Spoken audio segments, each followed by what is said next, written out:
You learned the polyvagal theory. Now what? How do you apply this knowledge to your everyday life? What the heck do you do with it? I'm sharing 5 tips to answer that one question. This episode in particular is the 4th in the 5-part series. This tip focuses on understanding and identifying neuroception. I wanted this to be a short episode, but we have a lot to get into. Neuroception is commonly misunderstood, so we really got to spend a lot of time first on clearly understanding what it is, and then we apply the idea to your life in particular in a very easy, practical, and approachable way. I am Justin Sunseri. I'm a therapist and coach who helps you live more calmly, confidently, and connected without psychobabble or woo-woo. Welcome to Stuck, Not Broken. This podcast is, of course, not therapy, nor is it intended to be a replacement for therapy.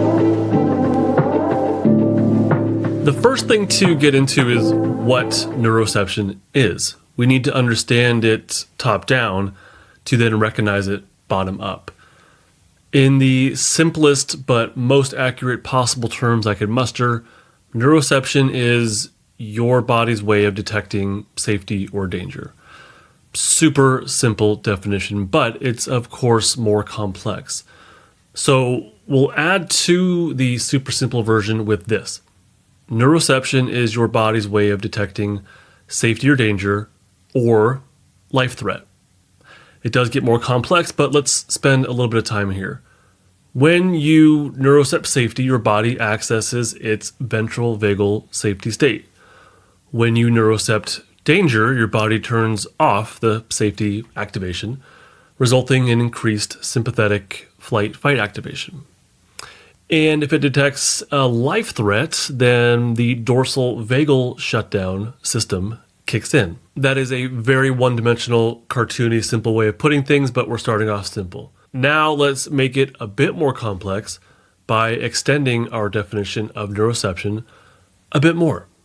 Neuroception is your body's way of detecting safety or danger or life threat before your conscious mind is aware of these things. Neuroception is not a conscious process. You're not aware of it while it's happening. You're only aware of it after it's happened. You notice the effects of neuroception, not neuroception itself. We can extend our definition a smidge more by inserting something right in the middle. Ready for it? Neuroception is your body's way of detecting safety or danger or life threat from the internal or external world before your conscious mind is aware of these things. Neuroception responds to more than the external world, like the loud boom of thunder above. It also responds to the internal world, like if you're chronically ill. Neuroception is not conscious thought. It's not consciously directed. It's a biological process happening in the brainstem. The brainstem is where top-down and bottom-up communication meet. Your body sends signals of safety or danger up to the brainstem, and your higher brain structures send signals of safety or danger down to the brainstem. The body and brain meet and discuss safety and danger at the brainstem. So let's use a metaphor. It's going to make it silly, but hopefully more understandable. Think of your body and the rest of your brain as people, and your brainstem is a person too. So we have 3 people. The brainstem is the decision maker of the group. The brain and the body come to the decision maker and give it their data. The brain says, this person whose thoughts I have, they're a real idiot. They're going to get fired soon, and everyone in the office talks about them behind their back. The brain tells this to the brainstem, and the brainstem says, that's not good. Sounds like danger. So we'll keep things on high alert. So brain, I need you to focus intently on maybe getting fired and how maybe nobody likes this person. All of your energy, brain, needs to go and focus on these dangers. And the brain would say, but we have a thing on Saturday and I need to get to the kids to the doctor. And the brainstem says, nope, just focus on the most immediate danger. All systems need to prioritize these dangers. Meanwhile, the body's there too and has a message for the brainstem, the decision maker. The body says, things are pretty tense down here. I'm super tight in the gut area and I can't get enough air into my chest. So the brainstem says, OMG, things are worse than I thought. Sounds like a ton of dangers. Okay, body, let's also stay on high alert. Keep tense, keep ready, focus all energies on maintaining hypervigilant readiness. If there's anything off, let me know immediately. If somebody at work has a slightly tense voice, prioritize that. I'll let the brain know and it'll put a response into action. And so, things stay this way potentially indefinitely. Sorry to say. Well, that's not entirely true. It's not indefinite. But if you're in a traumatized state, it is chronic, that defensiveness, and potentially indefinite, if nothing else changes. The good news is that the body's also sending other signals to the brainstem, like the smell of food on the way to work or the sight of pink cherry blossoms on a tree outside a window. And the brain can remember moments of connection. These messages are also sent to the brainstem decision maker too. The point is that the brainstem is where all the polyvagal state shifting takes place. And it shifts based on the cues that it receives from the body and the rest of the brain. So that's the basics of neuroception. Let's create a fictional scenario to help bring this to light a little bit more. It is Sarah's first week at a new job, and she's attending a team meeting. She arrives a few minutes before it starts, wanting to make a good impression on her colleagues and the higher-ups. She says to herself, "You got this, Sarah." She opens the door to the conference room and lifts her leg to take a step in. Before her foot can land, though, for that first step, her eyes take in the harsh brightness of the fluorescent bulbs above. Her ears take in the dull hum and the chatter of her colleagues. Her nose picks up the slight scent of disinfectant. Her eyes take in the view of the city from the 50th floor. Her eyes also pick up the faces of her colleagues facing away from her, or the back of their heads, I guess. A subtle tension grips her shoulders and her breathing becomes more shallow into her chest. Her foot finally falls for that first step into the conference room. The second foot follows and her legs tense as she stands stoically still, like a statue, her eyes widening to scan the room. A thought pierces her mind like a lightning bolt. This is too much for me. I am not ready for this, and they all know. Okay, dear listener, how is Sarah neurocepting danger? Obviously, yeah, right? She enters into a freeze state based on what she's picking up in the room. The onset of the freeze is rapid, and she has no idea why. To her, it's because of imposter syndrome. That's what she would say to herself. She thinks people are judging her. But really, it's because she entered the room with some anxiety already, and then the room itself and the people within it provided her brainstem with numerous tiny sensory danger cues, like the height of the room overlooking the city, the lighting, the voices, the faces of her colleagues, and the scent in the room. All of these are danger. They're not dangerous, but they cue danger in her body. She's unaware of all of these sensory pieces at a conscious level, but her brainstem picked up on every single one of them and then shifted the body into a life threat state. That's what the freeze was. Let's take this story a step further. Sarah is standing there, frozen in place with her eyes wide, unsure what to do, where to sit, or who to talk to. Emotionally, she feels, of course, anxious and insecure. One of the colleagues looks over to her and smiles. "Hey, Sarah, right?" She stutters out something affirming that, yes, She is indeed, Sarah. Welcome, the colleague says. I don't know if Jerry prepped you for this, but this is a multidisciplinary team meeting, and we like to sit with people we usually don't work with. People in different teams get to know each other this way.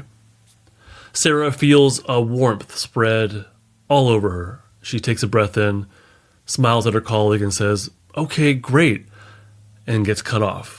Another colleague across the room shouts to Sarah in a playful tone, "Come over here, we have a spot. I need to pick your brain about something anyhow."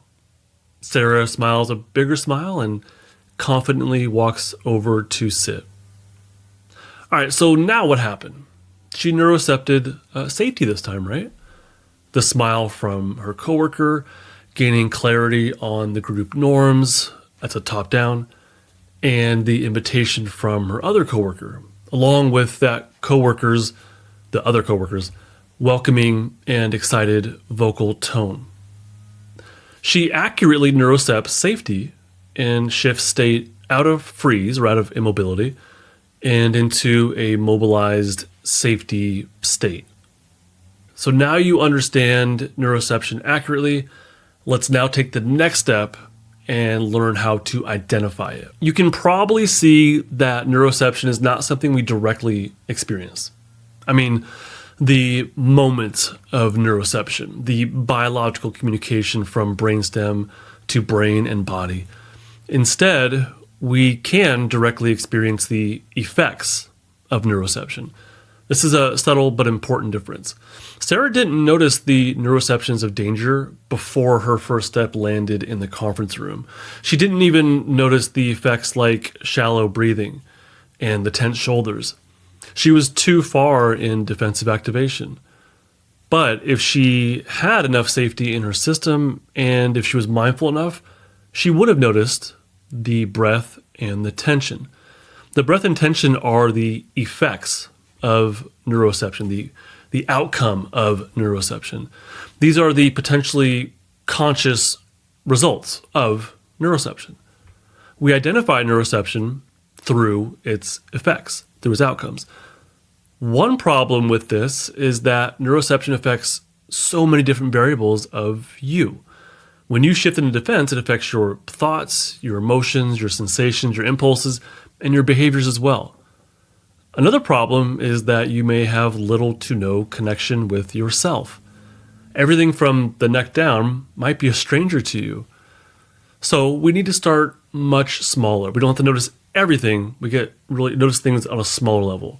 I have 3 questions that I want you to ask yourself to identify neuroception. I'll also clarify the 3 questions so they make more sense. Write these down. You're going to be using these a lot. Number 1, how is my breathing? Is it more or less shallow? Is it in my chest or my belly? Are my shoulders moving? Is it comfortable or not? Number 2, how is my muscle tension? Am I tense or relaxed? Where do I feel tension or relaxation? Is it all over or is it in a specific spot? And number 3, am I more or less likely to smile? This one I think is pretty straightforward. And by the way, if you are more likely to smile, then do so. Let yourself smile. Those are your 3 key questions to identify neuroception. You're going to look for the effects of neuroception in these 3 key areas. Let's get a little more specific though, because it's time to take your first steps. You're going to look for the effects of neuroception in these 3 areas in response to sensory inputs in particular. When noticing, come from as much curiosity as you can, not evaluation.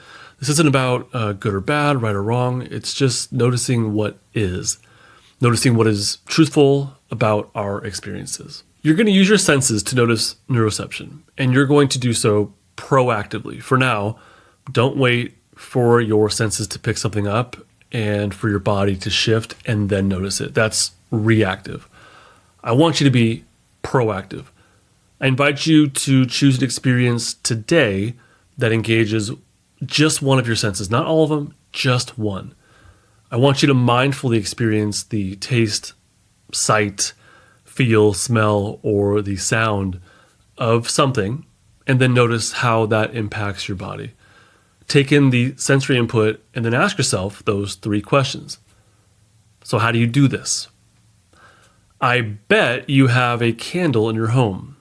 Smell it mindfully and ask yourself those 3 questions. I bet you're going to be going to Target or Walmart today or some store. Go to the candle aisle and smell one of the candles there. You're probably going to get a coffee today. Taste it and answer those 3 questions. Real easy. These are things that you would do anyways.